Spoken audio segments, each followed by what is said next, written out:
va parler cookieless. Donc j'ai le plaisir aujourd'hui d'être avec Cyril, qui est CEO et cofondateur de First ID. Et pour ma part, donc je travaille chez Microsoft Advertising et plus particulièrement dans l'équipe programmatique, ce qui correspond à l'équipe Xandr et même AppNexus si on remonte un petit peu plus loin. Le sujet du jour, c'est la collaboration entre First ID et nous. Qu'est-ce que concrètement, techniquement, on a mis en place ensemble?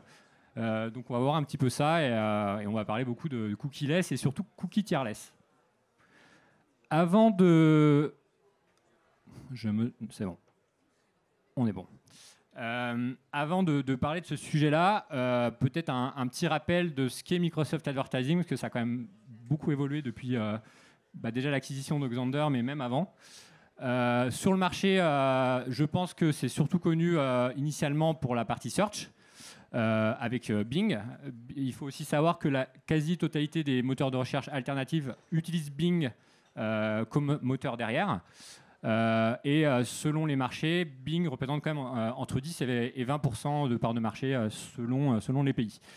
Sur cette partie search, une des grosses évolutions cette année, ça a été le lancement de la partie conversation, l'onglet conversation, qui permet d'avoir un chat avec OpenAI derrière, qui d'ailleurs a été récemment renommé Copilot. On aime bien le mot Copilot chez Microsoft.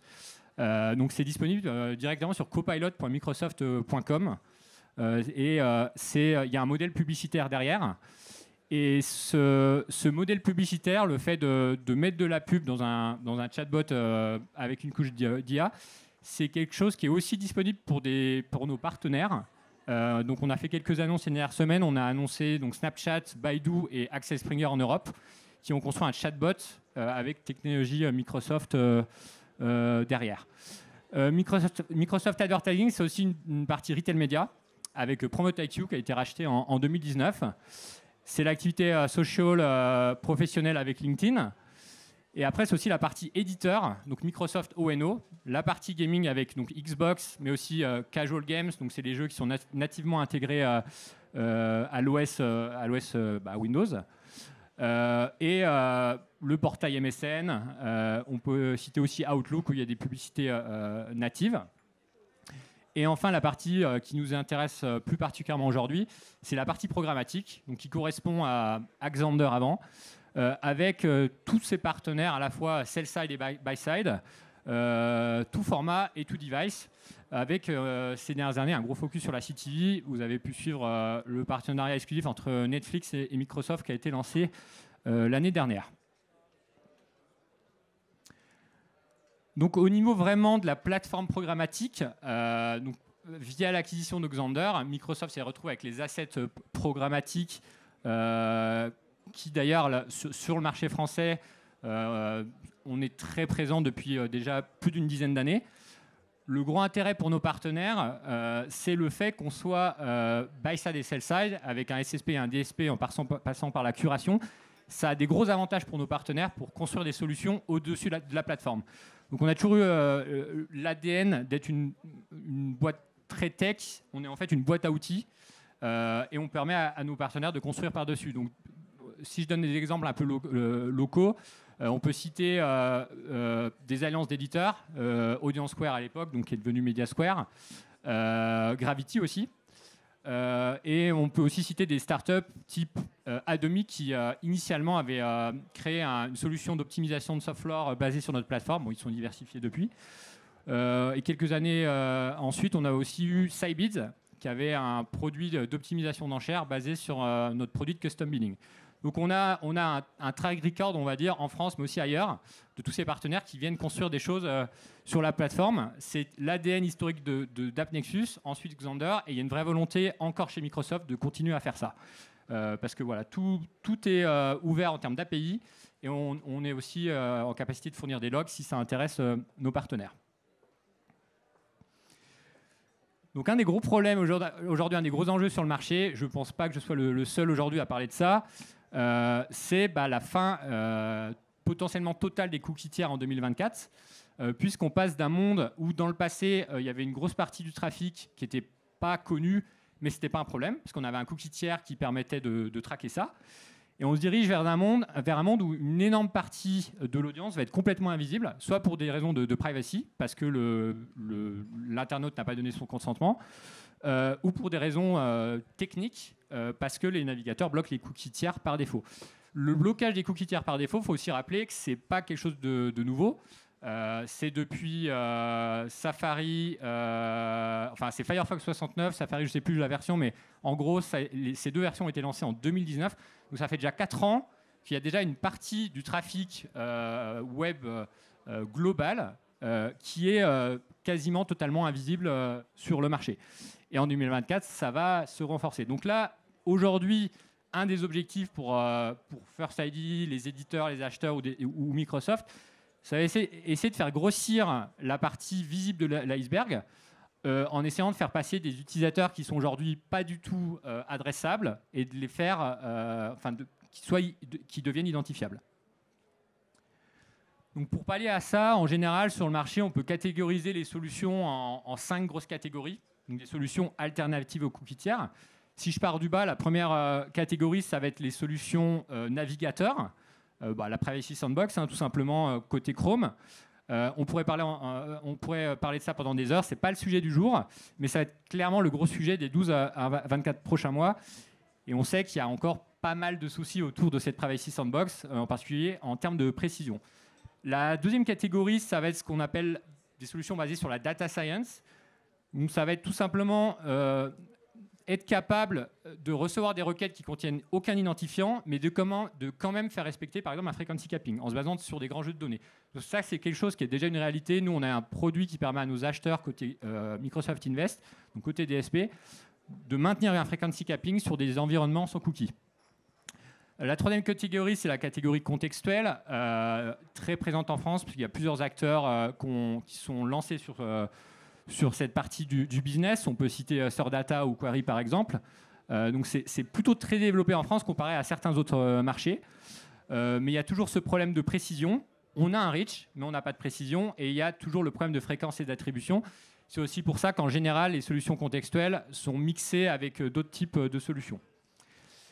Et enfin, les deux dernières solutions qui nous intéressent aujourd'hui, c'est les solutions qu'on va appeler ID-based. Soit des industry IDs, c'est-à-dire que c'est un prestataire technique tierce qui vient importer une solution, soit des solutions, ce qu'on appelle first party IDs, où c'est directement l'éditeur qui va être capable d'onboarder sa data et de créer un identifiant autour de ça.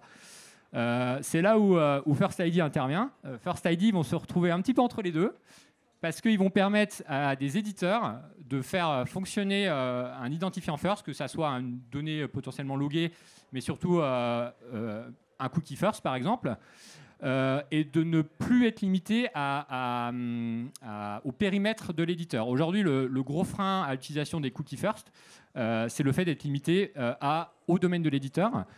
First ID permet de faire fonctionner ça cross-domaine et cross-régie. Donc c'est pour ça, aujourd'hui, j'ai le plaisir d'être avec Cyril. Parce que voilà, vous vous êtes lancé maintenant il y a 1 an. Je pense que votre anniversaire, c'était il n'y a pas longtemps. Et vous avez mis en place votre solution en partie en utilisant, en tout cas nous, différentes briques technologiques chez nous. On a un produit qui s'appelle PPID, donc Publisher Provided ID, qui a un acronyme utilisé aujourd'hui sur le marché dans différentes entreprises. Mais nous, ça a été un gros focus chez nous depuis 12 à 24 mois. Est-ce que tu peux, pour ceux qui ne vous connaissent pas du tout, nous expliquer concrètement ce que vous faites? Et pour ceux qui vous connaissent un peu mieux, quel a été votre développement là, depuis 12 mois? Bonjour à tous. Alors effectivement, déjà 1 an, beaucoup de choses se sont passées depuis 1 an. Donc on a lancé la solution First ID.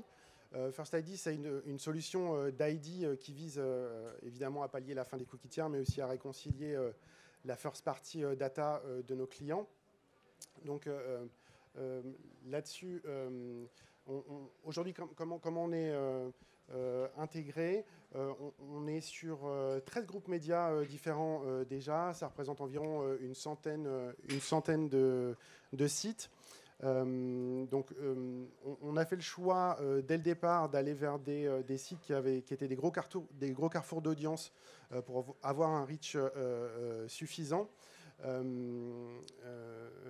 Évidemment, en parallèle de ça, tout le travail côté AdTech et branchement des AdTech a été fait aussi. Aujourd'hui, on est compatible avec les plus gros SSP, les grosses DMP qui sont les partenaires prioritaires des éditeurs chez qui on est branché, mais aussi les DSP. Il y a évidemment un autre pan du produit First ID qui est les annonceurs, puisque la solution peut aussi se brancher côté annonceurs, et on a déjà plusieurs annonceurs qui font déjà des use cases, pardon j'oublie le micro, qui mettent en place des use cases de retargeting, notamment sur la solution. Donc nous, on a un ADN un petit peu publisher, donc on a eu l'occasion de travailler avec différentes solutions d'ID dans nos métiers précédents. Ce qu'on a vu, c'est que c'était compliqué avec les solutions actuelles de pouvoir concilier un reach et une précision déterministe. Donc c'est un peu là-dessus qu'on veut être et qu'on veut pallier. Le second souci qu'on avait aussi avec toutes ces solutions, c'est que la first party data des éditeurs, elle n'était pas réconciliable directement dans les DMP, et là aussi on veut combler le trou qu'il y a sur ces sujets-là. Je sais qu'il y a un chiffre que vous aimez bien communiquer, c'est je crois 85% des internautes français qui sont couverts par votre solution. Ouais, c'est ça. Ce qui est intéressant, c'est que ça, c'est un chiffre que les régies aiment bien communiquer sur le pourcentage des internautes français atteignables, mais la réalité, c'est qu'ils ne le sont pas tous. Ça, c'est théorique, puisque, comme on l'a vu, si je reprends ma slide de l'iceberg, il y a une partie du trafic qui aujourd'hui est complètement invisible. Et donc, c'est un des intérêts aujourd'hui de ce qu'on a mis en place. Est-ce que tu peux nous expliquer justement les défis un peu techniques que vous avez eus au lancement et comment vous avez pu utiliser nos différentes briques technologiques, parce que vous utilisez quasiment la totalité de nos briques, SSP, curation, et vous avez fait des campagnes avec certains acheteurs qui utilisent notre DSP Invest. Est-ce que tu peux nous partager un petit peu ce que vous avez mis en place ? Oui, tout à fait. Comme tu le disais, avoir un reach, c'est important, mais le plus important, ça reste quand même de pouvoir activer des campagnes facilement. Donc surtout quand on est une technologie comme First ID, notre but c'est de pouvoir faire des campagnes cross-domain. Donc en ça, la batterie d'outils de Microsoft nous a quand même bien aidé, puisque comme tu le disais, Microsoft c'est des outils full stack. Donc il y a le SSP, le DSP, mais aussi les outils de curation. Donc les premières campagnes qu'on a pu mettre en place, c'était effectivement via la curation pour pouvoir adresser tous les inventaires qui étaient sur First ID. Donc une chose qui est importante à dire aussi, c'est que notre solution, elle n'est pas encryptée. Donc on a besoin de solutions qui facilitent un peu la lecture de toutes les campagnes qu'on peut mettre en place. Et donc pour le coup, Microsoft, comme il est présent de l'achat, du sell side au buy side, c'est plus facile de suivre des stats et de voir un petit peu les KPI un peu qu'on veut remonter dans toutes les campagnes. Donc en effet, le gros intérêt, c'est d'être capable de faire passer l'identifiant du SSP au DSP, ce qui peut paraître simple, mais c'est assez compliqué. Et le fait d'être des deux côtés, on a tout de suite pu mettre ça en place. Depuis, il y a d'autres DSP qui, nous, le PPID qu'on transmet, il y a d'autres DSP qui le lisent. Ce qui est important aussi, c'est la couche de contrôle, ce qui correspond là à l'étape 3 sur le schéma. On va en parler juste après. Est-ce que tu peux nous expliquer, nous dire les chiffres que vous avez observés? Vous avez communiqué sur une campagne il y a quelques mois avec Zénith et Intermarché, si je ne dis pas de bêtises. Il y a d'autres campagnes qui ont suivi. Est-ce qu'il y a des KPI intéressantes que tu peux nous partager? Ouais, alors, les tests, ils ont été graduels.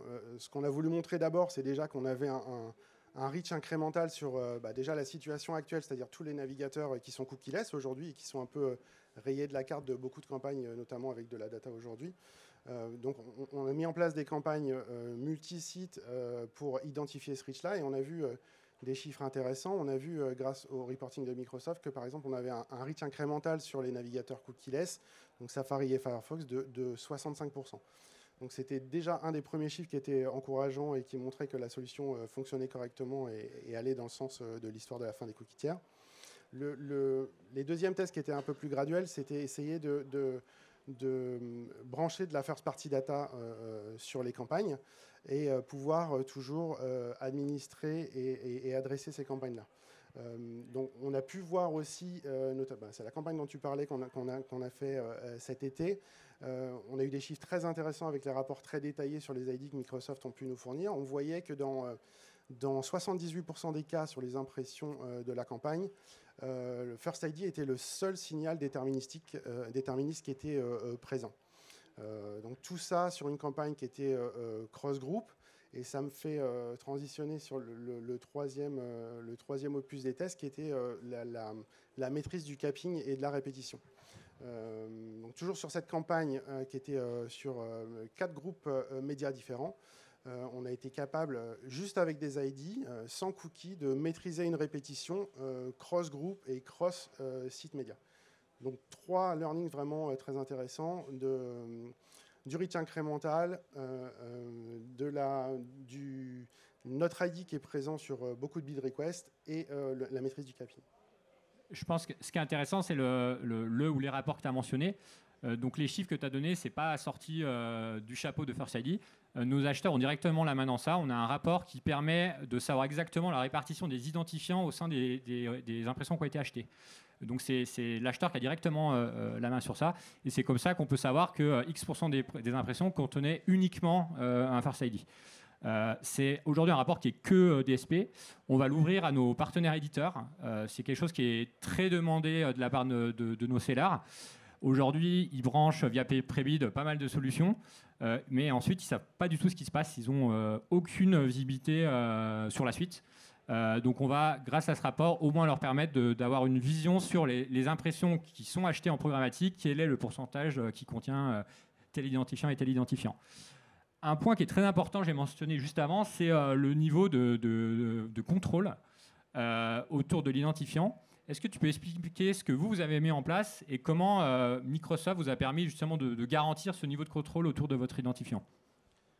Oui, alors une des choses qu'on promet à nos clients éditeurs, c'est que leur data leur appartiennent et qu'ils gardent le contrôle sur leur data. Donc effectivement, quand il faut mettre en place une campagne de test pour prouver qu'on est cross-domaine et qu'on doit y associer de la data, il ne faut pas que cette data-là, elle sorte du giron des éditeurs. Donc Microsoft nous a permis, avec des outils comme la curation, de mettre en place des deals, avec un deal par an, j'ai envie de dire, qui ciblait le cadre de diffusion et qui permet d'adresser la campagne. Et dessous, des deals éditeurs qu'ils associaient avec de la data first. Et ce qu'il faut bien comprendre, c'est qu'on a pu diffuser ce deal avec cette data-là, mais qui restait cloisonnée en silo chez les éditeurs. C'est-à-dire que la data de Webedia n'allait pas diffuser des impressions sur Lagardère et vice-versa. Donc très important pour nous.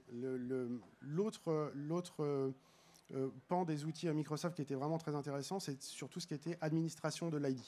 On ne veut pas que l'ID parte n'importe où, c'est des ID éditeurs ou annonceurs. On veut avoir le contrôle de ça. Donc Microsoft nous a donné le moyen de savoir où l'ID était diffusé, qui avait le droit de segmenter cet ID et surtout quel bailleur pouvait acheter contre cet ID-là. Donc des outils vraiment très intéressants pour des premiers tests. Donc il y a effectivement, on a 4 niveaux de contrôle. La façon dont ça marche, c'est que First ID est propriétaire de l'identifiant First ID, de la source First ID. Et donc il y a 4 niveaux de contrôle. Qui a le droit de nous faire passer une requête avec un First ID? Qui a le droit de segmenter, donc de créer un segment, mais pas basé sur des cookies tiers, mais basé sur des First ID? Qui a le droit de recevoir dans ses logs, donc dans ses LLD, le First ID? Et quels sont les acheteurs qui ont le droit de recevoir ça? Donc c'est un peu drastique parce qu'au final, vu que personne n'est activé par défaut, ça nous est arrivé plusieurs fois de devoir un peu parler. Enfin, on n'avait pas fait attention que tel ou tel partenaire n'était pas activé.